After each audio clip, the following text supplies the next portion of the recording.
अगर आपको अपने आत्मा की अगर उन्नति करनी है तो कभी किसी को नहीं देखना है, अपने को देखना है और अपने पिता परमात्मा को देखना है। यही तुम्हारी उन्नति का सबसे बड़ा साधन बनेगा। भाग्य बनता कैसे है? भाग्य बनाने की भी तो विधि होती है। अगर आपका योग अच्छा होगा तो भाग्य आपका बनेगा। अगर आपके योग ठीक नहीं है तो कभी भी धोखा हो सकता है। और हम जिस पुण्य को जमा करने जा रहे हैं वो पुण्य आपसे छूट जाएगा। पुण्य के लिए हमें अपने अहंकार को भी दूर करना है।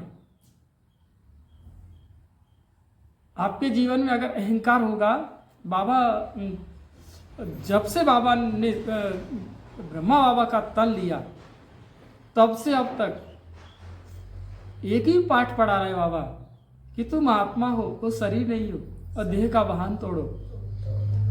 पढ़ाते पढ़ाते ये सतयुग की स्थापना हो जाएगी। वो तो लगभग हो ही चुकी है। कुछ परसेंटेज में कुछ बाकी है, वो भी होने वाला है। लेकिन हम एक पाठ नहीं पक्का कर पाए। कौन सा?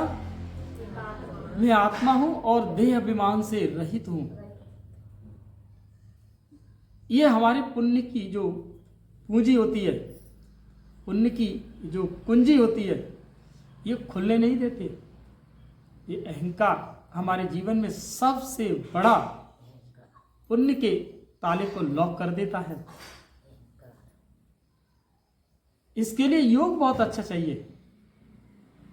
योग अच्छा है तो आपकी रास्ता क्लियर हो जाएगी, क्योंकि बाबा वहां आपको टच दे देगा, क्योंकि योग में आपने बाबा से प्रेम किया है।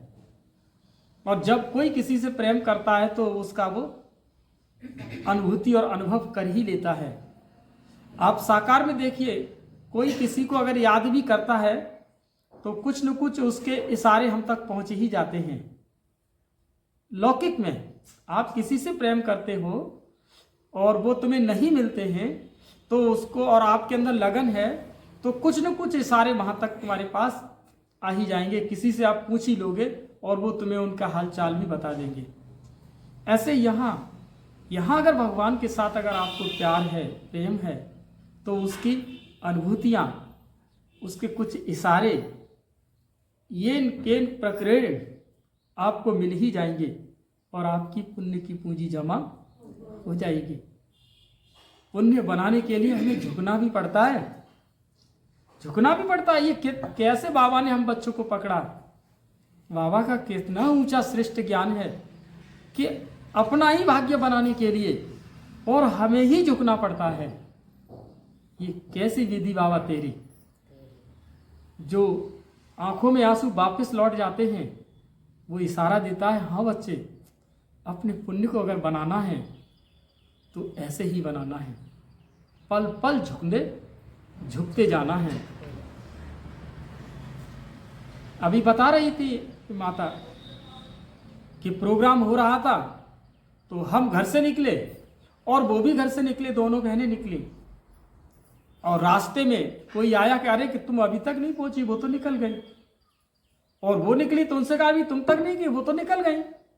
तो वो एक दूसरे को बीच में किसी ने मिसगाइड कर दिया और दोनों ही अपने पुण्य को बनाने से वंचित रह गए। इसका मूल कारण क्या था? वहां हमारा योग अच्छा नहीं था। अभी थोड़ी देर पहले बताया ना, पुण्य को बनाने के लिए हमें क्या करना है? अपने योग को अच्छा करना है। अगर हमारा योग अच्छा होता तो हम किसी की नहीं, हम डायरेक्टली वहीं पहुंचते और वहां से जाकर के अपने जो भी हमारे दिल की बात थी वहां कह करके हम अपने रास्ते को आगे बढ़ाते। तो हमारा भाग्य योग पर निर्भर करता है, अहंकार पर निर्भर करता है। अगर अहंकार है तो भाग्य बनेगा नहीं। इसीलिए अपनी पुण्य की पूंजी बनाते जाओ, बाबा में ही मन को लगाते जाओ। क्योंकि जैसे जैसे हम सब लोगों की संगम युग की अवधि भी पूरी होने जा रही है, कब क्या करेंगे, इन्हीं वो जो खेल होता है ना, लुका छुपी का खेल, इसी में फंसे रहोगे। तो कब बाबा को प्रत्यक्ष करोगे? बाबा तो प्रत्यक्ष करने के लिए बाबा ने हम बच्चों को चुना है और हम बच्चे बाबा को प्रत्यक्ष करने जा रहे हैं। इसलिए अब लुका छुपी का खेल नहीं, अब तो आपको सीधे सीधे अपने कार्य को करना है, बाबा का कारोबार संभालना है।